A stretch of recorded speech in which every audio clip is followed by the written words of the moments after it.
வச்சு நம்ம ஏதாவது ஒரு டிஷ்ஷை செய்து அதுக்கு பேர் வைப்போம். இவ்வளோ நல்லா இங்கே வரும் ஸ்பாஞ்சியாக இருக்குது. ஹாய் ஃப்ரெண்ட்ஸ், இப்போ நான் என்ன பண்ண போகிறேன்னா சடனாக தான் நினச்சிக்கிட்டேன். சரி, என் இஷ்டத்துக்கு நான் என்ன செய்ய போகிறேன் அப்படின்னு பார்க்கலாம். இங்கே வந்து நாட்டு சக்கரை எடுத்து வச்சுருக்கேன். இந்த கப்பில் நான் எனக்கு என்னென்னலாம் தோணுதோ அதையெல்லாம் சேர்த்து நான் செய்ய போகிறேன். இப்போ இதில் பார்த்தீங்களா பவுடர் சுகர்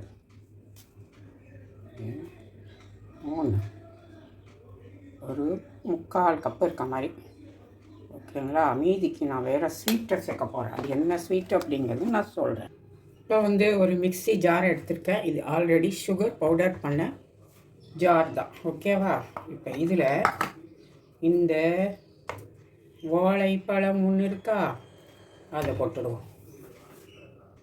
அப்புறம் இங்கே ஆப்பிள் இருக்கா, அதில் ஒரு பாதி ஆப்பிள், மீடியம் சைஸ் ஆப்பிளில் ஒரு பாதி, ஆல்ரெடி இது கட் பண்ணி வச்சிருந்தாலும் கலர் அப்படி மாறி இருக்க. Okay, no problem. இப்போ இதில் திஸ் இஸ் நாட்டு சக்கரை ப்ளஸ் சுகர் விட்டுருவோமா. அடுத்து இதில் ஒரு 1/4 கப்பு நம்ம சுகர் எடுத்தோம் இல்லையா, அதில் வந்து ஒரு 1/4 கப் ஆயில், அது இவ்வளோ தான் இருக்கும். அதாவது வந்து 3 டேபிள் ஸ்பூன் இருக்க ஆயில் விட்டுருக்கேன். என்கிட்ட பட்டரே இல்லை, அதனால் வெறும் ஆயில் தான் விட்டுருக்கேன். இதில் ஒரு முட்டை, கோழி முட்டை, ஓகேவா, chicken egg, and then add this curd, தயிர் ஒரு 1/2 டேபிள் ஸ்பூன். இப்போது இதை மூடி நல்லா பிளெண்ட் பண்ணிக்கலாம்.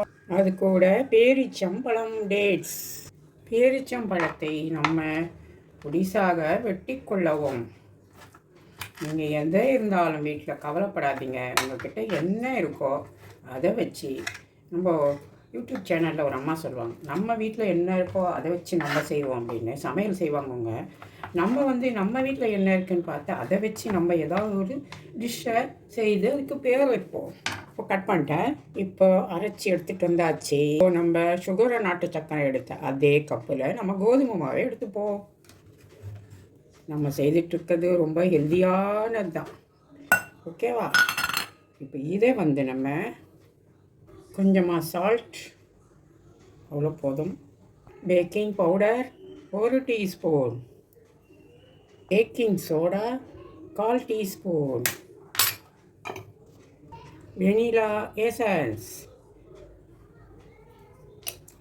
1 டீஸ்பூன், தேவையான அளவுக்கு மில்க் ஒரு 1/4 கப் நம்ம எடுத்த அந்த கப்பில்.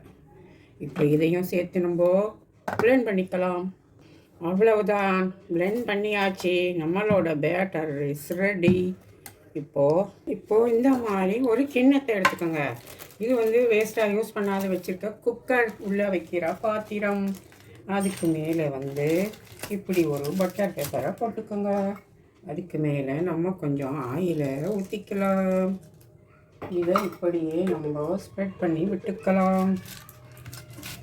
அப்படியே ஸ்ப்ரெட் பண்ணி விட்டுட்டு நம்ம இதில் எடுத்து இப்போ இதை ஊற்ற போகிறோம்.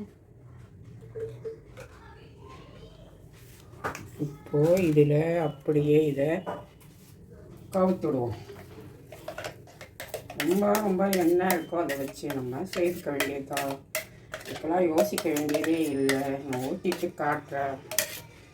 இப்போ ஊற்றியாச்சு. அப்படியே ஒரு 4 தட்டு தட்டிட்டு உங்கள்கிட்ட என்ன ஃப்ரூட்ஸு நட்ஸு என்ன வச்சுருக்கீங்களோ அதை அப்படியே உள்ளே போட்டுட்டு இப்படி எடுத்து அப்படியே கொஞ்சம் அப்படியே ஒரு பசங்களை விட்டு அப்படி பண்ணனா பண்ணி விடுவாங்க, ஓகேவா. இப்படி பண்ணிவிட்டு அதுக்கு மேலே உங்கள்கிட்ட என்ன வச்சுருக்கீங்களோ அதையெல்லாம் போடுங்க. சாக்லேட்டு, பிஸ்கெட்டு, பேரிச்சம்பழம், அப்புறம் வந்து திராட்சை, எது வேணால் போட்டுக்கலாம். இன்றைக்கி நான் வந்து டேட்ஸ் போட்டுக்கேன், அவ்வளோதான். அப்படியே எடுத்து நம்ம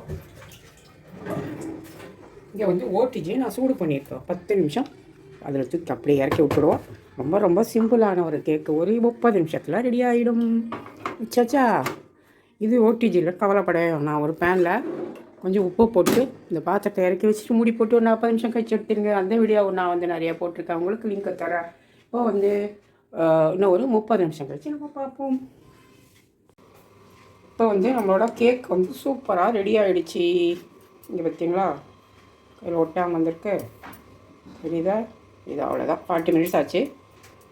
ரொம்ப சுலபமாக, ரொம்ப ஈஸி மெத்தடில் நம்ம வீட்டில் இருக்க பொருளை வச்சு செஞ்சாச்சு. கொஞ்சம் மாறாட்டம் கட் பண்ணிட்டோம். வந்து நம்ம கேக் வந்து ஆறிடுச்சேன் பார்க்கலாம். ஏன்னா சூடாக தான் இருக்குது இன்னுமே. இங்கே ஒருத்தர் அதுக்குள்ளே பரபர் பறக்குறாங்க.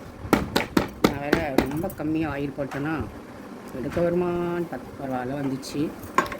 அவ்வளோதான், பிரித்து எடுத்துடுவோம் நம்மளோட கேக்கை. வந்து நான் கொஞ்சம் எண்ணெய் வந்து ரொம்ப ஆயில் கம்மியாக வருமா ஒட்டிகிட்டு இருக்கு. கொஞ்சம் எரிச்சிட்டு காட்டுறேன்.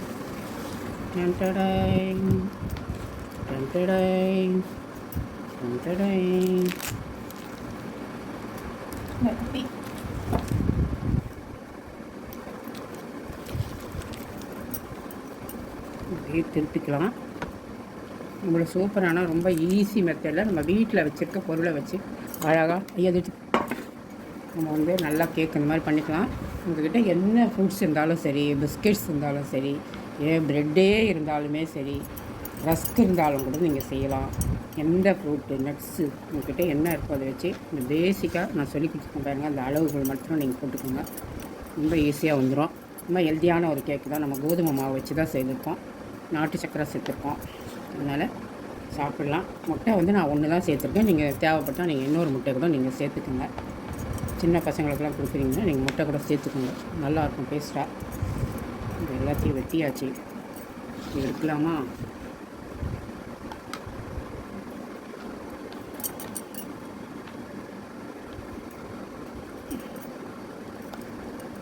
ஓ, இது பாருங்கள், தெரியுதா? இவ்வளோ நல்லா இங்கே பாருங்கள், ஸ்பாஞ்சியாக இருக்குது. ரொம்ப டேஸ்டியான ஒரு கேக்கு. இப்போ நீங்களும் வந்து இதே மாதிரி ட்ரை பண்ணுங்கள். இது மேலே நீங்கள் சாக்லேட் சாஸு, ஹனி, உங்களுக்கு எது விருப்பமோ அது எல்லாமே நீங்கள் வேணால் ஊற்றி சாப்பிட்டுக்கலாம். இப்போ நம்ம இப்படி வந்து வெட்டிகிட்டே இதுக்குள்ளே வந்து ஹனி போட போகிறாங்க. ஓகேவா? பார்த்துக்கோங்க. ஜாம் போடுறாங்க. சாரி, இது தனியாக ஜாம், இது ஹனி. இப்போ இது மேலே வந்துட்டு ஹனி போட்டுக்கலாம். கோதுமை போடு. உங்களுக்கு எவ்வளோ தேவையோ அந்த அளவுக்கு ஹனி போட்டுக்கோங்க. ரொம்ப ஒரு ஹெல்தியான ஒரு கேக்கு தான். நீங்களும் இதே மாதிரி ட்ரை பண்ணி பாருங்கள். ட்ரை பண்ணி பார்த்துட்டு எந்த ரெசிபி பிடிச்சா நான் என்னென்ன சொல்லணும் அதெல்லாம் செஞ்சிடுங்க. ஓகே, பாய்.